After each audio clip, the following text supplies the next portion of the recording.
I hope you've already seen my lecture on Doppler flows by now. For all those students who have just started joining my classes, I would request you to please go and see that lecture on Doppler flow and obstetrics once again, to brush up the concepts of S by D ratio, pulsatility index, resistive index, how these things are important, what is this, the meaning, the physics of this, how can you understand and how can you comprehend in the actual practical terms.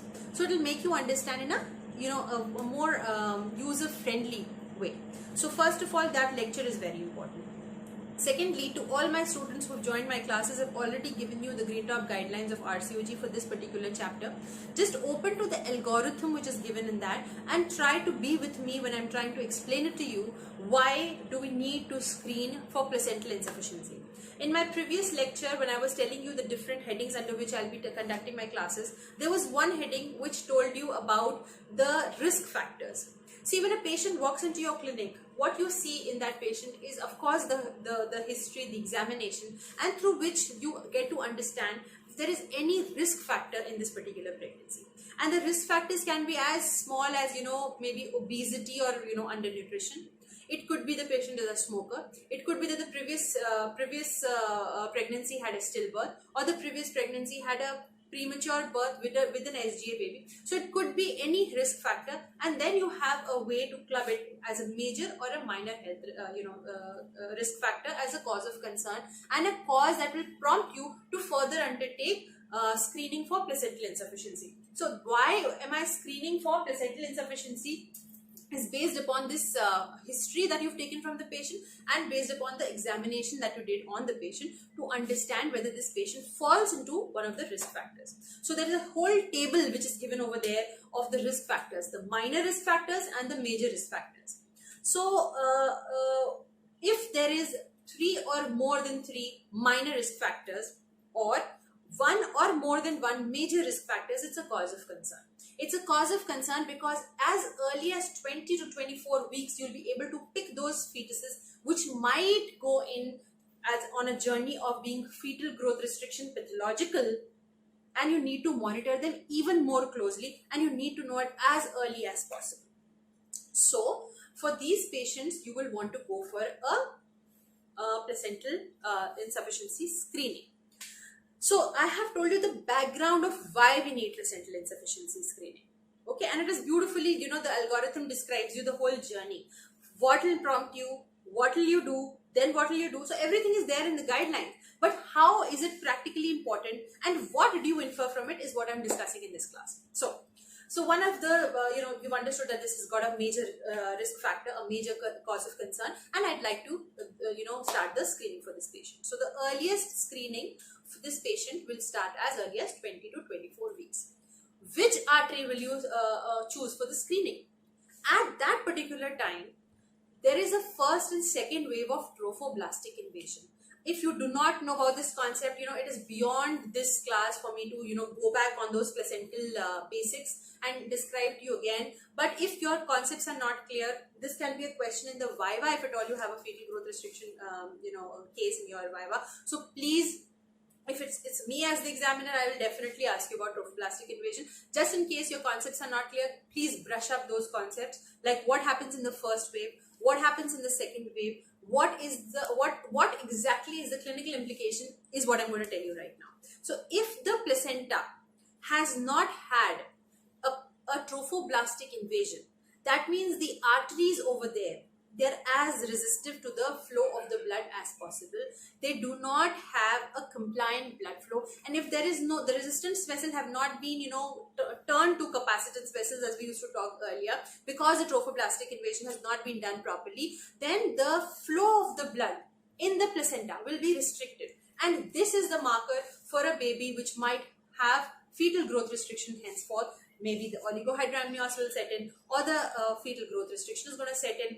Of course, the Doppler waveforms will start going in a negative direction as the pregnancy advances, because the very basic thing of placental insufficiency has started at very early stage.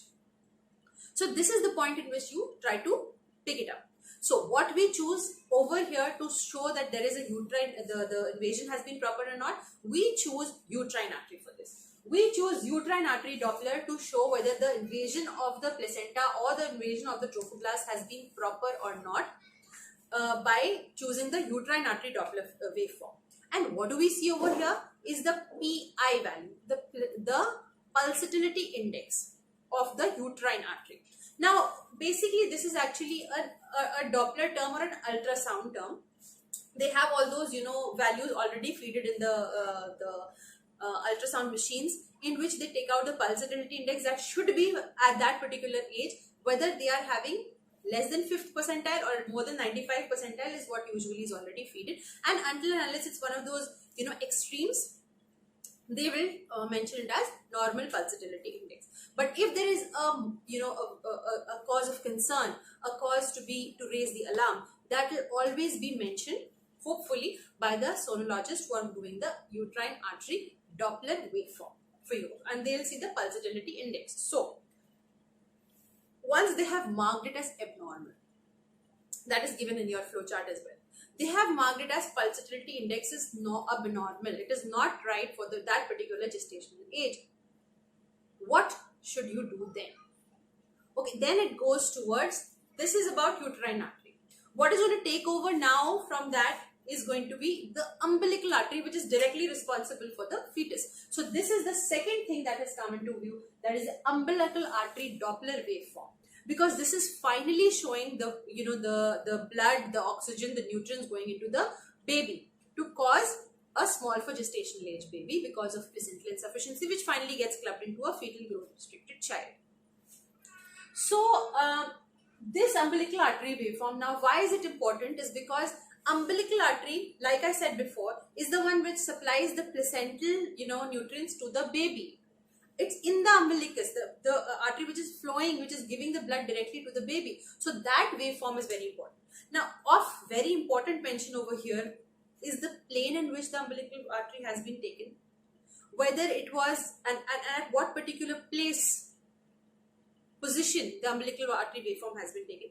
All these things are very important, and they need to be precise. Every particular place has a different chart in the ultrasound. So that has to be precisely mentioned and precisely, corroborated by of course, the sonologist who is doing this. This is not actually your cause of concern, but yes, you should know about this thing as well. So you should demand that particular thing from the sonologist.